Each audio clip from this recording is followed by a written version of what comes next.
ایک دفعہ حضور اکرم صلی اللہ علیہ وسلم نے ارشاد فرمایا کہ اللہ تعالیٰ ینزل ربنا کل لیلۃ الی السماء الدنیا، روزانہ نزول فرماتے ہیں ہر رات آسمان دنیا کی طرف۔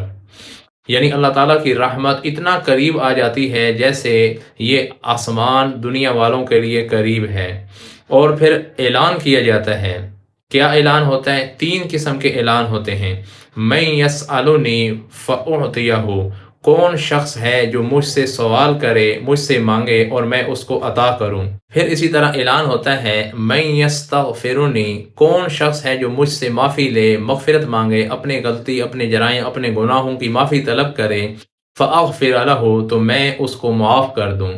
پھر اعلان ہوتا ہے من یدعونی، کون ہے جو ہمیں پکارے، ہم اس کی حاجات کو پورا کر دیں۔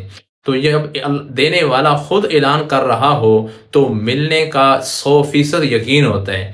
اگر مانگنے والا کسی دینے والے کے سامنے سوال کرتا ہے اور دینے والے نے نہیں کہا تھا تو پھر مانگنے والے کے دل میں ڈاؤٹ ہوتا ہے کہ پتہ نہیں درخواست قبول ہوگی یا نہیں، ملے گا یا نہیں ملے گا۔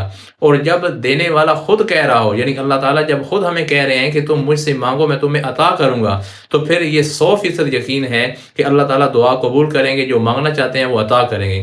تو یہ اللہ تعالیٰ کی طرف سے رات کے آخری حصہ میں، اگر رات 12 گھنٹے کی ہے تو آخری 4 گھنٹے یہ اس بات کے اعلان کی طرف ہوتے ہیں۔ جس علاقے میں رات چل رہی ہوتی ہے ان کے لیے یہ آخری حصہ ہوتا ہے کہ جس میں اللہ تعالیٰ کی طرف سے اتنی زیادہ رحمت قریب کر دی جاتی ہے کہ خود دینے والی ذات لوگوں کو کہتی ہے کہ تم مجھ سے مانگو۔ تو اس وقت کو خاص طور پر سردیوں کے اندر چونکہ راتیں لمبی ہوتی ہیں، اس وقت کو قیمتی بنایا جائے، اللہ کے سامنے ضرور کھڑے ہوا جائے اور اللہ تعالیٰ سے مانگا جائے۔